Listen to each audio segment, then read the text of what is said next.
Hola, bienvenidos a un nuevo programa de Expediente INACYPE. Agradecemos al auditorio que nos acompaña en el día de hoy. Mi nombre es Luz María Saucedo y el día de hoy hablaremos de un tema, si me permites decirlo, Javier, que está de moda, se escucha todos los días en las noticias. Vamos a hablar de la extradición y en este caso de la extradición y la importancia del debido proceso. Para hablarnos de este tema nos acompaña el doctor Javier Donde Matute, quien es profesor e investigador en el Instituto Nacional de Ciencias Penales. Javier, bienvenido, muchas gracias por venir. No, muchas gracias por la invitación. Javier, bueno, pues antes de que hablemos en sí del tema, pues me gustaría que nos definieras o que nos digas en dónde se encuentra definido qué es la extradición. Bueno, la extradición es un procedimiento que ha dicho la Suprema Corte que es de corte administrativo. Yo no estoy tan de acuerdo con esa postura de la Suprema Corte, pero a final de cuentas es un procedimiento por el cual un Estado, que se llama Estado requirente, solicita a otro Estado, que es el Estado requerido, que le entregue a una persona que tiene una orden de aprehensión dictada por este primer Estado o, en pocas ocasiones, pero también es posible, ya una sentencia condenatoria. Entonces es un procedimiento que a mí me gusta decir que es para hacer efectivo más allá de las fronteras el sistema penal, ¿no? Porque si no sería muy sencillo que una persona con el simple hecho de cruzar una frontera internacional ya no pudiera ser procesada esta persona. Entonces es una manera que tienen los estados, ¿no?, de hacer eficiente su sistema penal al hacer efectiva tanto una orden de aprehensión o, en su caso, una sentencia condenatoria en el extranjero. Justo una de mis preguntas era si la extradición era un proceso administrativo o un proceso penal. Y me estás comentando que la Suprema Corte plantea que es, o dice que es un proceso administrativo, pero platícanos un poco más de por qué tú crees que no es un proceso administrativo. ¿Cuál es la delgada línea entre lo administrativo y lo penal cuando estamos hablando de extradición? Bueno, la postura de la Suprema Corte, y además es una postura no exclusiva de la Corte, sino generalizada en el mundo, es que se trata de un procedimiento administrativo en donde básicamente el resultado va a ser la entrega o no de la persona. La razón que yo veo de fondo para esto es justamente para excluir todas las garantías, o mejor dicho, todos los derechos humanos del debido proceso propios de un procedimiento penal. Sin embargo, creo que no podemos eludir el hecho de que tiene un componente penal muy fuerte la extradición, porque a final de cuentas, la persona, una vez que es entregada, va a compurgar una pena o, en su caso, lo más común, va a iniciar un proceso penal. Entonces creo que no se puede hacer a un lado, si no el procedimiento en estricto sentido técnicamente, sí las consecuencias penales que tiene un procedimiento de extradición. Y a mí me parece que es una postura muy conveniente para los estados, porque entonces, insisto, todo el debido proceso propio de un proceso, de los procesos penales, valga la redundancia, quedarían excluidos y solamente habría ciertos derechos mínimos propios de un procedimiento administrativo. Entonces, ¿cómo podría ser quizá un procedimiento fiscal o contencioso administrativo, etcétera, ¿no? Javier, esto también, bueno, a colación de tu más reciente publicación, no es la segunda edición de tu más reciente publicación, que es Extradición y Debido Proceso.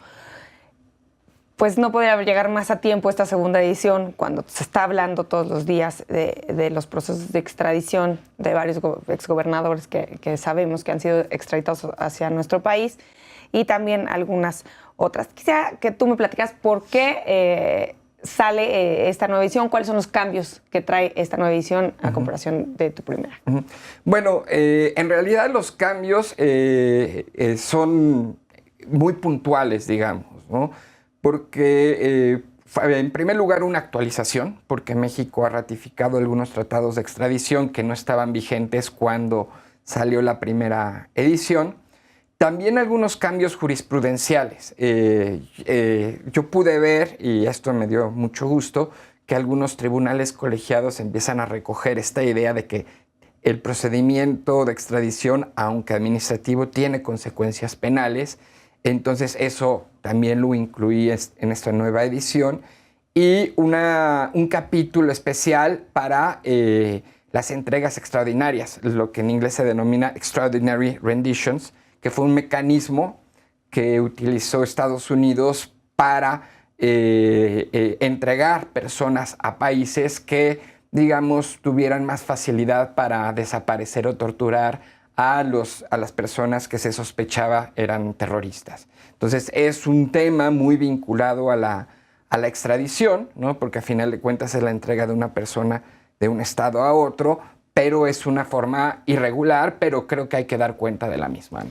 Javier, pues si te parece bien, me quedo con uno de los puntos acerca de las consecuencias penales de la extradición. ¿Cuáles son las consecuencias penales?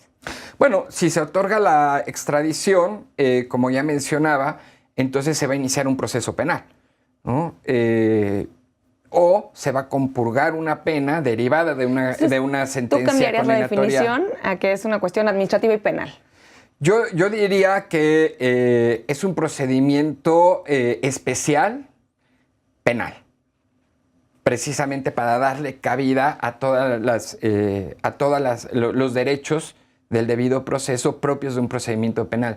Y además me parece que como parte de esto, una consecuencia importante de esto es que el procedimiento de extradición, desde mi punto de vista, debería de judicializarse, ¿no? Me parece que cuando, en el caso de México, e insisto, no es exclusivo de México, la extradición, la decisión para extraditar a una persona la toma la Secretaría de Relaciones Exteriores, que es un órgano del Ejecutivo, un órgano político, pues maneja la política exterior mexicana, entonces las decisiones pues tienden a politizarse, ¿no? Claro. No es garantía de nada, pero si los jueces son quienes toman la decisión, por lo menos la división de poderes permite que haya más imparcialidad en la toma de decisión. ¿Podríamos recapitular quiénes son los que intervienen en estos procesos de extradición? ¿Qué instituciones y quiénes son como los operadores? Es que nosotros siempre hablamos de operadores del sistema de justicia penal. ¿Quiénes son los operadores que intervienen en los procesos de extradición de tanto el país requiriente como el otro país?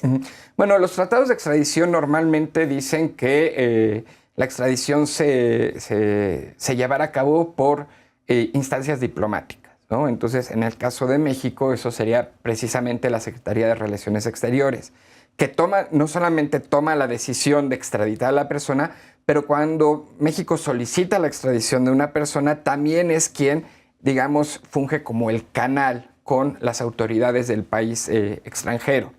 Desde luego que en estos casos es importantísima la función de PGR. Eso te iba a decir, o sea, falta la Procuraduría, ¿no? ¿En dónde está la Procuraduría? Sí, la Procuraduría en realidad es quien arma el expediente penal, ¿no? Si son delitos federales, pues ellos arman el expediente y solicitan la orden de aprehensión a un juez de distrito, pero también, digamos, que concentran las posibles órdenes de aprehensión que pudieran emitirse por los jueces de los estados, ¿no? Cuando el delito es del fuero común, es PGR, digamos, quien concentra estos delitos y lo pasa. Cuando es del foro común también es Procuraduría General de la República. Sí, es el canal también quien no es directamente, digamos, la Procuraduría estatal hacia Relaciones Exteriores, sino que también se canaliza a través de la Procuraduría General de la República.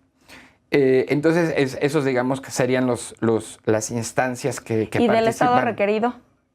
Eso depende. Es que aquí si México, digamos, es el Estado requerido, pues también será PGR quien, digamos, representa al Estado en los procesos de extradición que se llevan en México. Ahí no entra la Secretaría de Relaciones Exteriores. Ahí entra como el canal. O sea, digamos que la solicitud va vía Relaciones Exteriores, pero quien interviene propiamente en los juicios es PGR.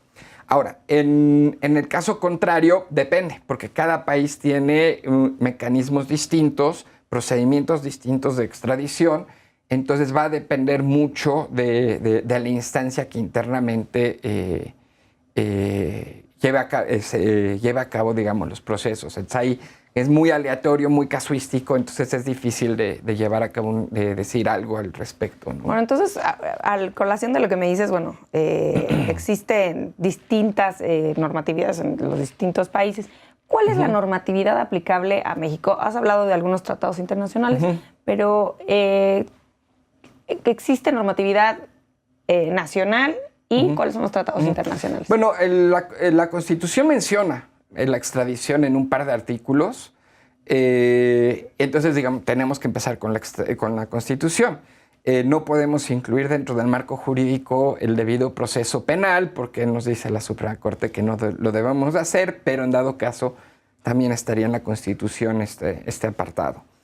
En segundo término, precisamente los tratados de extradición, que normalmente son bilaterales. Entonces, bueno, ahí habría que ver cada uno de los tratados porque el marco jurídico aplicable va a cambiar según el país con el que se esté dando la extradición. Y de manera supletoria, la ley de extradición internacional. Es supletoria en los casos en los cuales se le solicita a México la extradición de una persona cuando no hay tratado de por medio. Por ejemplo, ¿Es un tratado por país o existen tratados? Sí, es un tratado por país. Sí, y la razón de esto es porque la política exterior mexicana dice, no, este es un criterio de relaciones exteriores, que la situación con cada país va a ser distinta. Entonces, en vez de hacer un tratado único con distintos países, prefieren negociar directamente con cada país porque las situaciones van a variar. ¿Y eso es en el caso mexicano o existen tratados internacionales en materia de extradición? Existen tratados multilaterales, pero los países prefieren firmar de forma bilateral. Pero terminando de contestar tu pregunta, la ley de extradición internacional también es muy importante porque no solamente es supletoria, sino que establece ahí el procedimiento de extradición cuando a México se le requiere a una persona. Javier, quisiera que empezáramos a hablar un poquito de los derechos humanos, ¿no? Que esto va a colación con el debido proceso, que es de lo que me has estado hablando. ¿Cuál es la relación de la extradición con los derechos humanos? Bueno, es toda. La Convención Americana de Derechos Humanos, en su artículo 8, señala un listado de derechos aplicables a cualquier procedimiento, ¿no? Entonces, bueno, ese podría ser el punto de partida de cuáles son los derechos aplicables a un procedimiento de extradición. A final de cuentas, tenemos que darnos cuenta que la persona extraditada, o que se busca su extradición, el extraditable, como le dicen, normalmente está privada de su libertad, ¿no? Porque los estados requirentes piden esa medida cautelar. Pero no es un proceso penal. ¿Perdón? Pero no es una cuestión penal. Claro, es que ese es otro punto. Tienes a la persona detenida, en el caso de México, normalmente en los reclusorios, junto con las otras personas procesadas. Entonces, pues la verdad es que si la persona está privada de la libertad, va a enfrentar en el país que se le solicita un proceso penal. Entonces, ¿por qué no? Es más penal que... Pues a mí me parece así, pero yo creo que es una situación, insisto, más política porque se le excluye, diciendo que es administrativo, se le excluyen gran parte de los derechos humanos previstos tanto en la Constitución como en la Convención Americana de Derechos Humanos y en particular el artículo 8, que es donde se señalan puntualmente cuáles son los derechos en cualquier proceso. Javier, tenemos que hacer una pausa, pero continuamos con este tema. Me gustaría regresar con el tema de cuáles entonces son los derechos que tienen o que aplican a los procesos de extradición, pero volvemos. Al auditorio, por favor, continúen con nosotros. Estamos en Expediente INACIPE.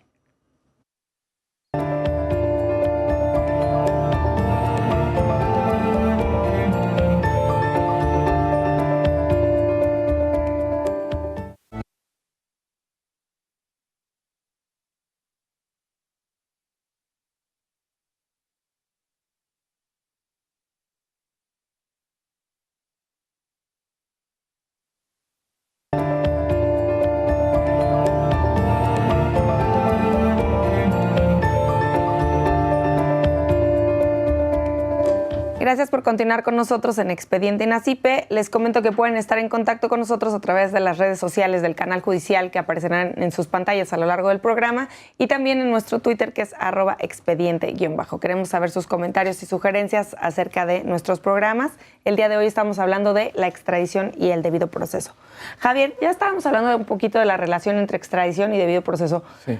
Pero también soltamos la pregunta de si existen derechos que sean aplicables únicamente a los procesos de extradición. Uh-huh. Bueno, sí, creo que podemos decir que hay algunos que son exclusivos del proceso de extradición. Creo que el primero que viene a la mente quizás sea el de doble criminalidad, ¿no? Que básicamente nos dice que la conducta tiene que ser delictiva en ambos estados. También la prohibición de extraditar por delito político, que es, digamos, una de las reminiscencias de los orígenes de la extradición, cuando muchas personas realmente eran perseguidos políticos. También una quizá un poquito controvertida es la prohibición de extraditar a los nacionales, que también ha perdido un poco de fuerza últimamente. ¿Cómo es este punto? Bueno, la idea es que una persona, un Estado no puede extraditar a sus nacionales a cualquier otro Estado, pues. Y digamos que la razón de ser detrás de esto es que se le puede someter a esta persona, al nacional, a un procedimiento que les es extraño, ¿no? Lo cual podría vulnerar, volvemos a lo mismo, el debido proceso. La lógica es muy parecida al derecho a la asistencia consular. Precisamente una de las razones por las cuales una persona que es procesada en un país extranjero goza no solamente del derecho a la defensa, posiblemente de un traductor en su caso, pero también de la asistencia consular, es para que el cónsul cierre un poco la brecha y explique qué está pasando en el proceso penal cuando la persona, pues, quizá está sometida a un proceso que le es, insisto, extraño, ¿no? Por ejemplo, en el caso de Joaquín Guzmán, ¿él no es mexicano? No, por eso decía que se ha diluido la prohibición, porque muchos países en realidad paulatinamente han permitido la extradición de sus nacionales. México siendo uno de ellos a raíz, una vez más, de una jurisprudencia de la Suprema Corte. Que me parece que no es del todo acertada, por cierto, porque la Suprema Corte lo que hizo fue interpretar el Tratado de Extradición entre México y Estados Unidos y el Código Penal Federal, y estableció que no había ningún tipo de prohibición ni en el tratado ni en la legislación nacional para extraditar a los nacionales, y terminó extraditando a un nacional. El punto fino, que me parece que no analizó adecuadamente la Suprema Corte, es que el Tratado de Extradición con Estados Unidos dice que se extraditará a los nacionales. Se podrá extraditar a los nacionales de forma excepcional, palabras más, palabras menos. Entonces, la regla tendría que seguir siendo la no extradición de nacionales, pero si el Ejecutivo mexicano, vía Secretaría de Relaciones Exteriores, considera que hay circunstancias excepcionales que ameritan la extradición de un nacional, entonces debería de señalarlas en la extradición. Eso te iba a decir, como pero cuáles, no lo hace. ¿no? Pero ¿Cuáles son las circunstancias excepcionales? Mira, es una pregunta muy difícil. No lo sé, sinceramente.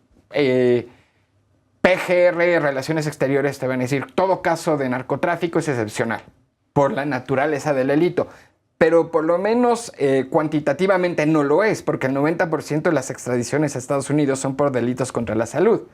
Entonces, ¿en qué versa lo excepcional? Y de nacionales. Claro, de nacional. Muchas veces de nacionales. La mayoría, sí.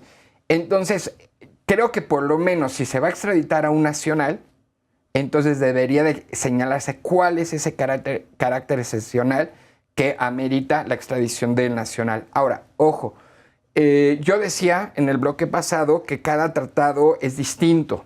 El tratado de extradición, por ejemplo, con Francia, ahí es tajante, no se extradita a los nacionales, porque Francia siempre ha tenido una política de protección de sus nacionales, lo vimos en el caso de Florence Cassé. Entonces, ahí se puso tal cual, está prohibido. Entonces, decir que México extradita a sus nacionales, yo diría, depende. ¿no? A Estados Unidos sí, claramente. A Francia no podría hacerlo porque hay prohibición expresa. Entonces aquí va a depender de cada tratado, de cada relación bilateral para ver si existe o no esa prohibición. Porque sí, al ciudadano que escuchó en las noticias que se extraditaba a Joaquín Guzmán, dice, ¿por qué no? O sea, que aquí no se le persigue también por delitos, por varios delitos. Sí, ¿no? Se le persigue aquí y allá. ¿Por qué extraditar?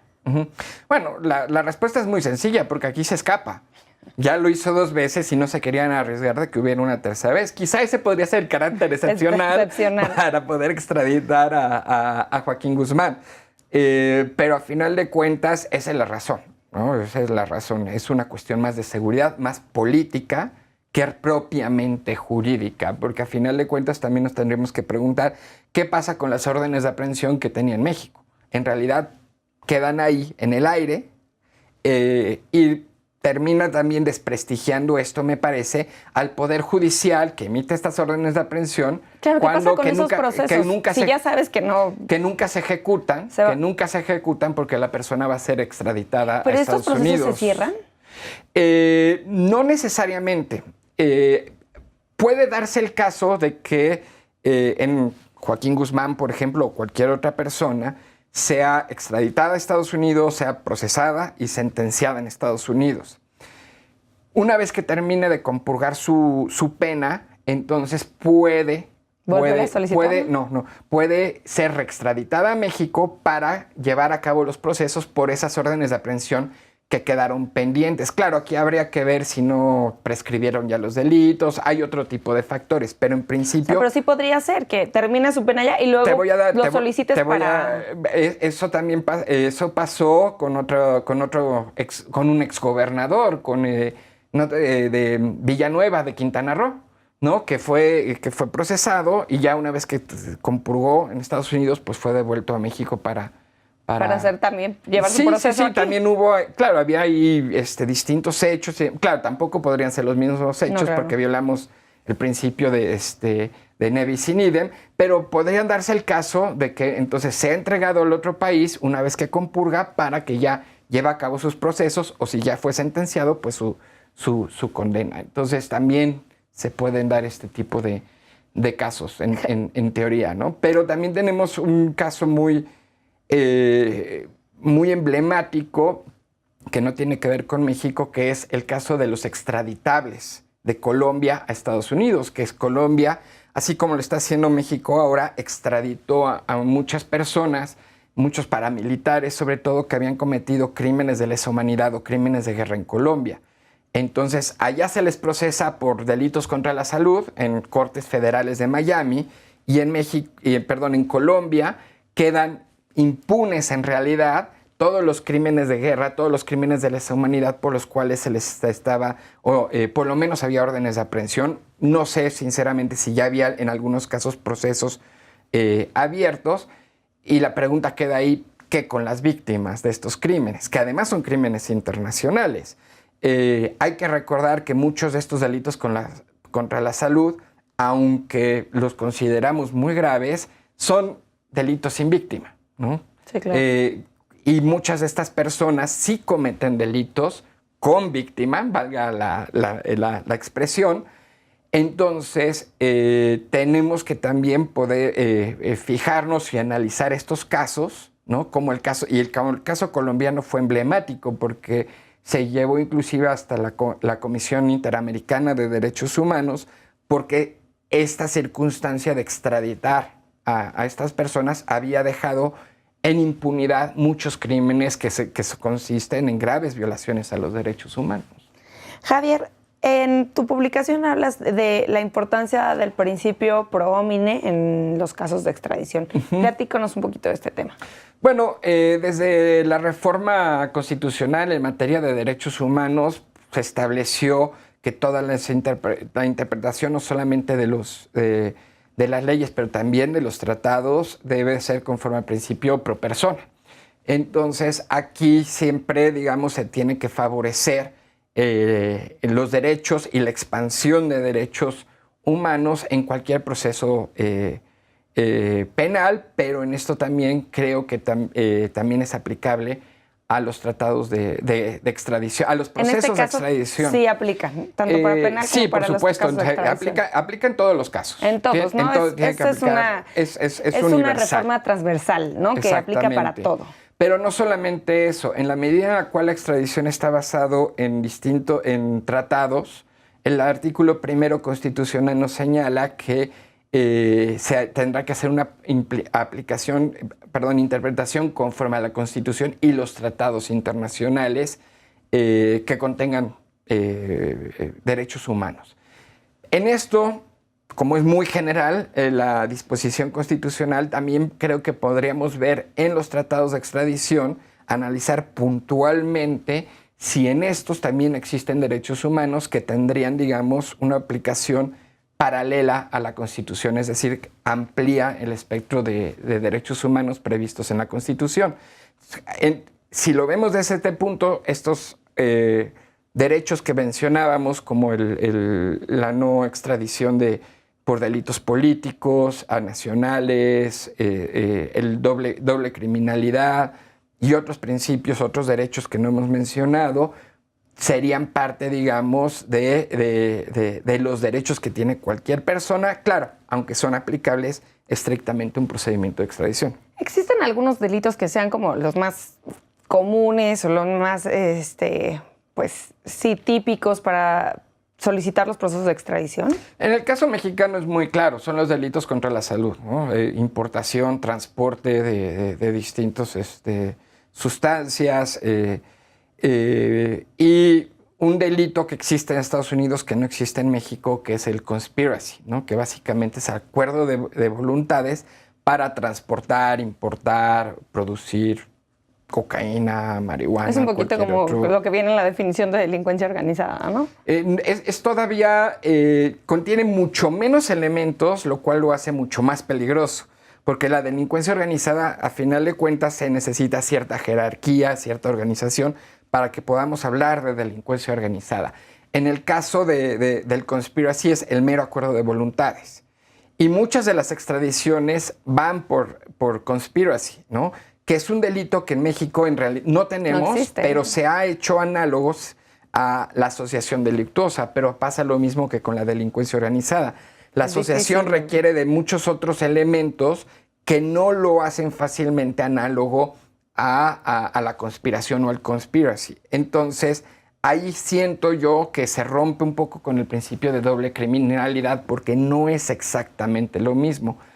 Es una salida que... ¿Y existe jurisprudencia en la materia? Es una salida que han dado las instancias políticas, relaciones exteriores, avalado en este caso por el Poder Judicial de la Federación, porque como tú mencionabas, hay criterios de la Suprema Corte que avalan esta analogía, pero yo siento que no es exactamente lo mismo, no es lo técnicamente más depurado, y entonces se termina violando el principio de doble criminalidad. Javier, ¿existe la negativa a la extradición por violaciones a los derechos humanos? Bueno, sí. Si una persona puede ser sujeta a violaciones a derechos humanos y puntualmente se ha señalado tortura o desaparición, pero podrían ser otros, cualquiera en realidad, pudiera entonces pensarse, más bien, se tendría que negar la extradición. Inclusive en reformas recientes a la ley de extradición internacional se señala que en la toma de decisión si la persona va a ser o no extraditada a un país, se tiene no solamente que analizar si puede ser sujeta a violaciones a derechos humanos, sino que también se tienen que analizar el récord que tiene, por ejemplo, ante órganos de Naciones Unidas, ¿no? ¿Qué han dicho los relatores de Naciones Unidas al respecto? Si tiene, digamos, muchos casos ante la Corte Interamericana o Corte Europea de Derechos Humanos para analizar y poder tener elementos para saber si es probable o no que la persona sea sometida a violaciones a derechos humanos si es entregada a este país. De ser así, entonces se puede negar la extradición.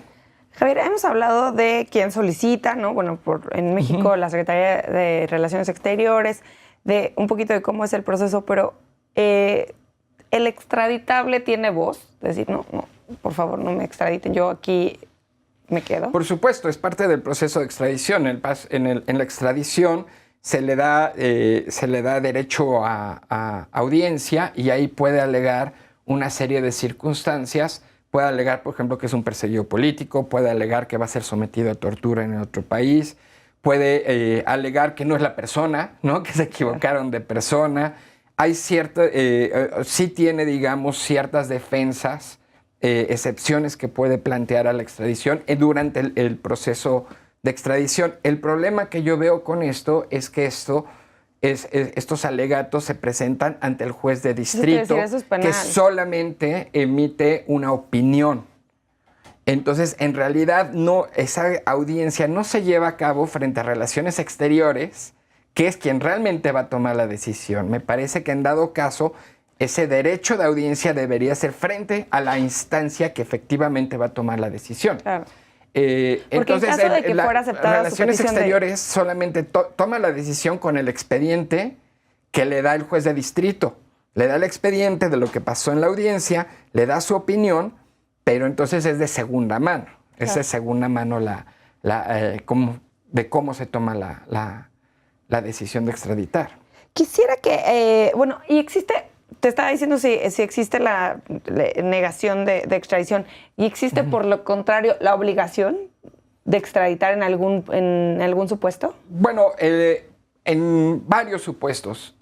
Los tratados de extradición, y en esto no es distinto a la ley de extradición internacional, señalan que si se dan los requisitos que los mismos tratados señalan para extraditar, hay una obligación de extraditar.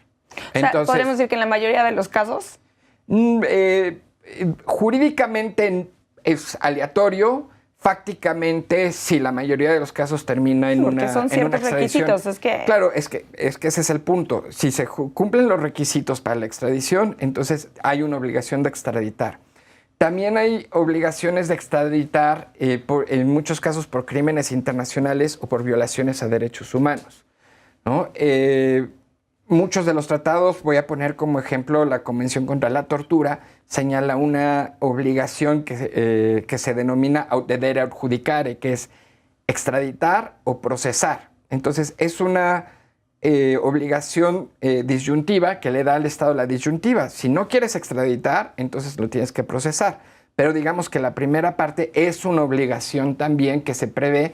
Y es una fórmula que tenemos en tratados como contra la tortura, desaparición forzada, terrorismo, inclusive algunos otros casos como la Convención de Palermo en materia de delincuencia organizada transnacional y sus derivados, ¿no? Como trata de personas, tráfico de armas, lavado de dinero, que están contemplados en ese marco normativo. Entonces, también existe ese tipo de obligación vinculada a la extradición. En el caso de que no se dé la extradición, ¿aplica esto de si no quieres extraditar, tienes que procesar? O sea, ¿la persona que se queda en el país es procesada, aunque no...? Solamente en los casos en los cuales el Estado esté obligado por una cláusula de este tipo de extraditar o procesar.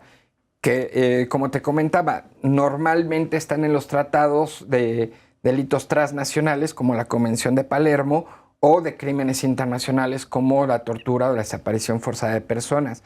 Pero si hablamos de otro tipo de delitos, por ejemplo, homicidio, violación, fraude, si la persona no es extraditada, entonces pues no hay, ahí termina, ¿no? Digamos, la persona es liberada y ahí termina todo el proceso. Javier, hay un punto muy importante en este proceso de extradición, que también se parece o es parte de los procesos penales, volvemos, que es la detención.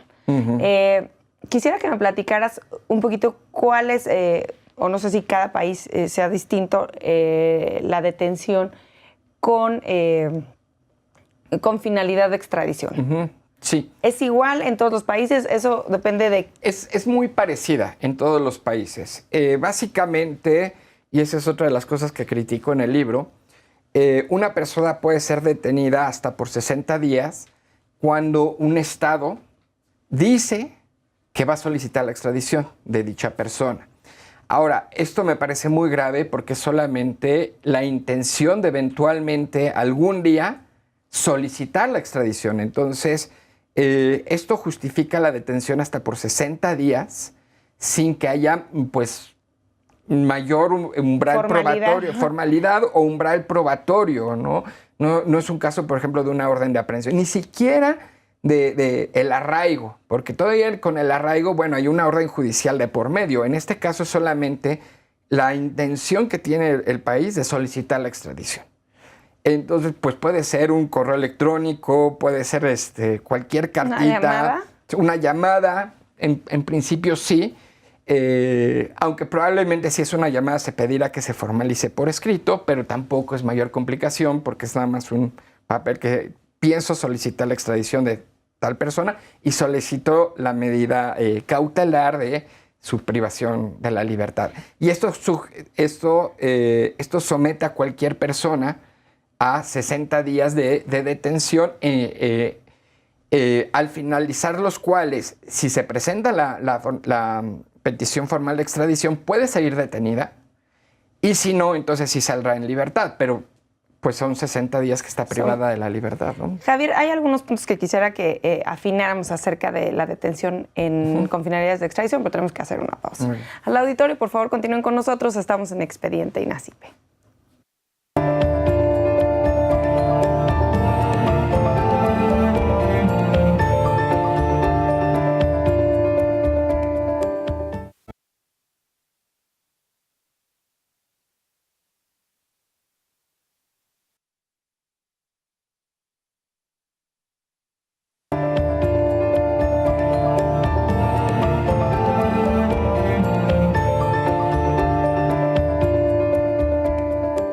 Gracias por continuar con nosotros en Expediente INACIPE. Les recuerdo nuevamente que pueden estar en contacto con nosotros a través de nuestro Twitter, que es @expediente_. Los invito a seguirnos y darnos sus comentarios y sugerencias acerca de los programas.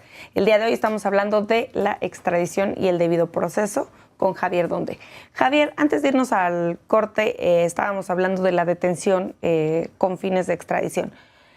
Y ya hablábamos de que sí, y me estabas diciendo que son 60 días que se puede tener detenida a la persona cuando hay la intención de solicitar la extradición. Y posteriormente pueden, ya solicitar la extradición, pueden estar otro plazo. ¿De cuánto? Bueno, ahí ya no hablamos de plazos, sino es cuánto dure el proceso de extradición. ¿Cuánto puede durar? Mira, normalmente un proceso de extradición como tal puede durar entre 2 meses a 6 meses. El problema en México es que en contra de la resolución de extradición procede el amparo, y normalmente el amparo sí tarda mucho más tiempo. Por eso a veces pensamos, es que los procesos de extradición son larguísimos. Sí son largos, podrían ser más cortos. Esto que te digo de 2 a 6 meses es un promedio. Obviamente puede haber unos que duren 1 año, 2 años. Pero en lo que yo he visto de mi análisis de expedientes, lo que más tarda son los amparos en contra de la resolución de extradición. Entonces, todo este tiempo se puede equiparar a lo que es prisión preventiva en nuestro país. ¿Esto no es violatorio a los derechos humanos? Es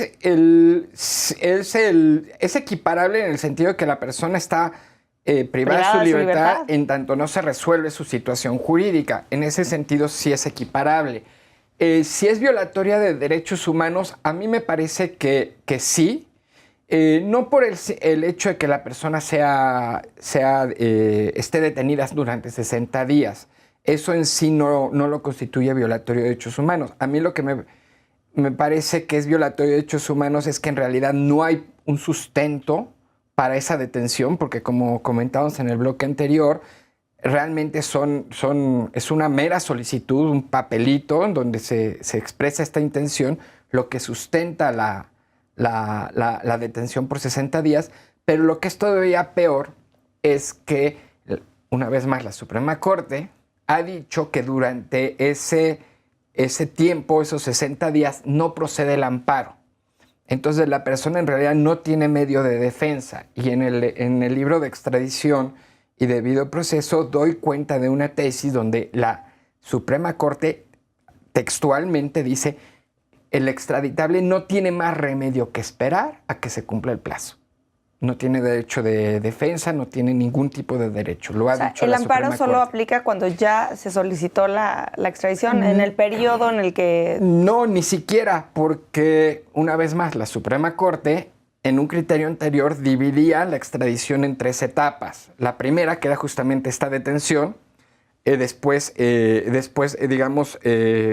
a partir de la solicitud formal de extradición hasta que el expediente se entregaba a Relaciones Exteriores y ya por último la resolución. Entonces, cada una de estas 3 etapas había un cambio de situación jurídica y en este cambio de situación jurídica procedía un amparo, ¿no? Ahora no. Ahora la Suprema Corte ha dicho que estos 60 días no forman parte de la extradición, porque esta empieza formalmente, valga la redundancia, con la petición formal de extradición y concluye con la resolución de Relaciones Exteriores. Entonces es hasta la resolución donde procede el amparo, que es donde podría haber un cambio de situación jurídica. ¿Cuándo es cuando termina el proceso de extradición? Con la resolución, en el caso mexicano de Cancillería, otorgando o no la extradición. Con la resolución, no es cuando es trasladado y llega al país que solicitó. Eso podría... Porque si es una cuestión administrativa, volviendo al inicio del programa, pues Lo que pasa es que eso ya depende más bien de la logística, ¿no? Si hay mucha urgencia porque la persona sea entregada al país requirente, entonces pueden otorgar la resolución en la mañana y en la tarde ya está en el avión, ¿no? Pero puede haber casos, lo vimos en el caso de Javier Duarte, que tardó unos cuantos días. ¿Por qué? Porque justamente quería planearse bien la logística para que no hubiera ningún problema en el traslado. Pero jurídicamente hablando, termina con la resolución de extradición. Y hablando de la extradición y el debido proceso, en estos casos recientes no ha habido ningún problema. Se ha cuidado el debido proceso en estas extradiciones. Estoy hablando de la de Javier Duarte, también la del exgobernador de Quintana Roo. Hasta donde yo he podido ver por las noticias que tenemos en los medios, se ha cuidado el debido proceso. Ojo, esto no le toca a México, esto le toca a Guatemala y a Panamá respectivamente, porque son estos los países que están llevando a cabo el proceso de extradición.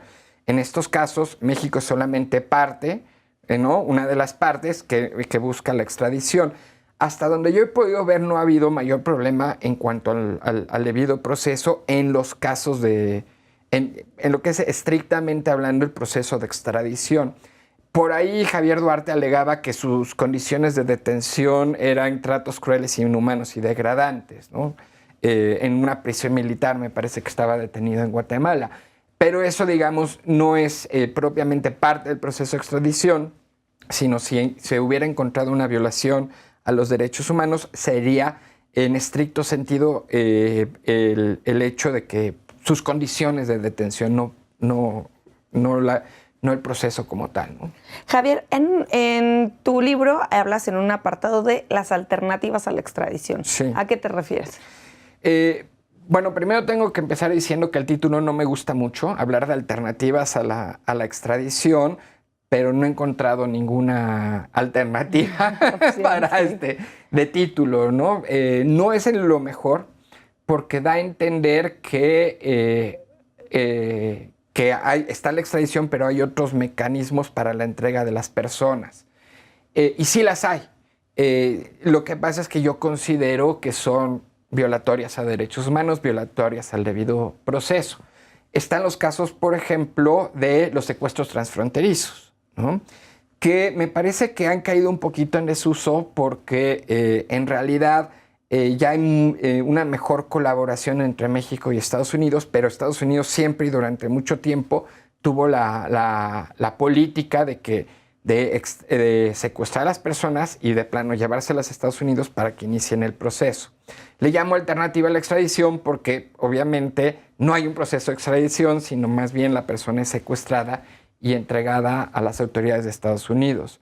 Esto sí se da frecuentemente en la frontera, ¿no? Donde simplemente los empujan y ya, ¿no? Y evitan.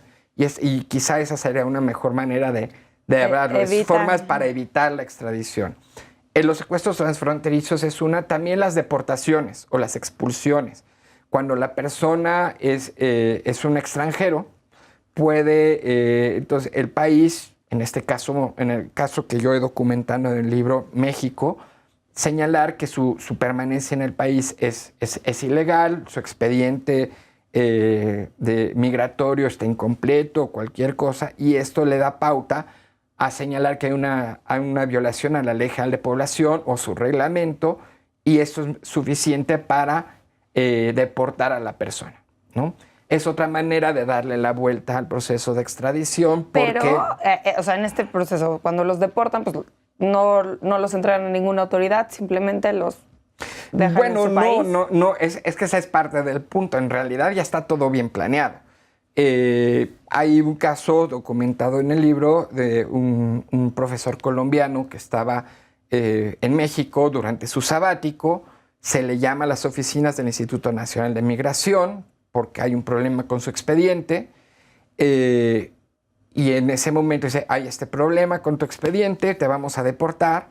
Se lo llevan al aeropuerto y en ese momento lo llevan a una base militar en Colombia, donde había sido, porque se le acusaba ahí de ser miembro de las FARC, ¿no?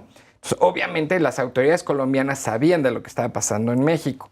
También se da mucho y esto creo que es todavía más común con los etarras. Y aparte es como mucho más rápido, ¿no? No es lo correcto, pero es rápido. La deportación es sí, es en el momento, pero al no haber un proceso de extradición, entonces se le impide a la persona alegar, por ejemplo, que es un perseguido político.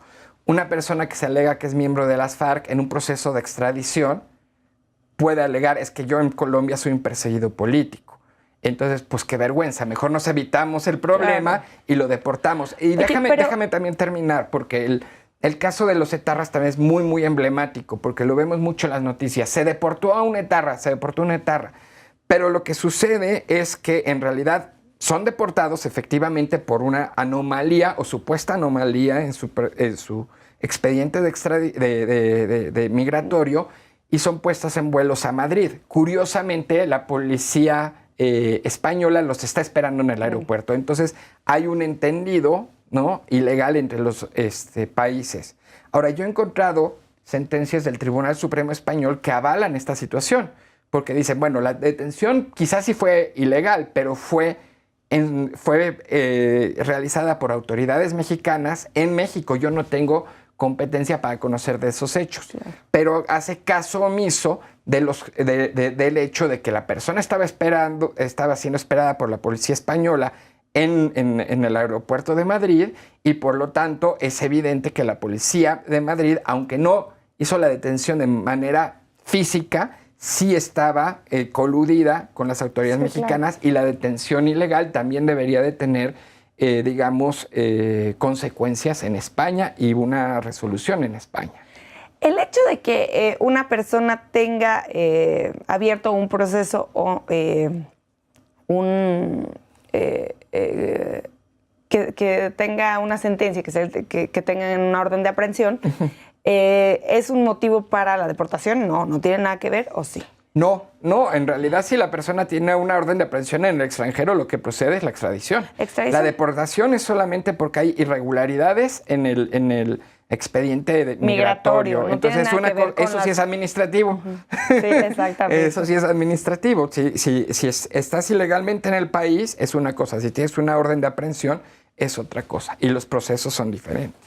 Javier, hay otro capítulo que me parece muy interesante dentro de tu libro que habla de la cooperación internacional y el narcotráfico. Nos quedan 3 minutitos, no podemos hablar de todo el contenido de la publicación. Entonces, solamente si nos pudieras dar así como una introducción de cuál es la relación de la extradición con la cooperación internacional y el narcotráfico, y le pudieras dar al auditorio también una invitación a la lectura de esta publicación. No, por supuesto. Bueno, ese capítulo lo metí al final. En realidad es un estudio que hice a petición de la Fundación Konrad Adenauer, que se publicó por separado en la página de internet de la Fundación, pero decidí incluirlo en el libro porque me parece que es muy emblemático y de lo que sucede en los casos de extradición en casos de narcotráfico, desde el punto de vista de México. Y ahí pues doy cuenta de forma más cuantitativa que cualitativa de muchas de las cosas de las que ya platicamos, ¿no? Que muchos de los delitos son por narcotráfico o o delitos contra la salud en general. También de que hay mucha discrepancia entre la información que tiene PGR y Relaciones Exteriores, a pesar de que son dos de las instancias involucradas en el proceso de extradición. Y básicamente, pues doy cuenta de cómo cómo el narcotráfico es una pieza fundamental en los procesos de extradición, precisamente por el número y el tipo de casos en los cuales se solicita la extradición de Estados Unidos a México. Entonces, bueno, para la invitación a la lectura que me pediste, bueno, pues espero que este libro pueda ser de interés para el público en general. En realidad no es un libro de texto, es una investigación que realicé en el INACIPE. Entonces, quizá da por hecho muchos del ABC de la extradición, pero creo que a cualquier persona le puede interesar todas estas anomalías o puntos controvertidos que he detectado y que explico en el libro. Y espero que esto ayude también a que haya en realidad un mayor respeto al debido proceso en los procedimientos de extradición. Pues Javier, te agradecemos muchísimo que hayas venido a platicarnos de tu investigación sobre la extradición y el debido proceso. Al auditorio, pues los invitamos a consultar esta publicación. La pueden encontrar en el INACIPE, ¿no? Así es. Ahí hay una librería. Y pues muchísimas gracias por haber venido. No, al contrario, muchas gracias a ustedes. Al auditorio les agradezco que nos hayan acompañado el día de hoy y los invito a que nos acompañen la próxima semana en un nuevo programa de Expediente INACIPE.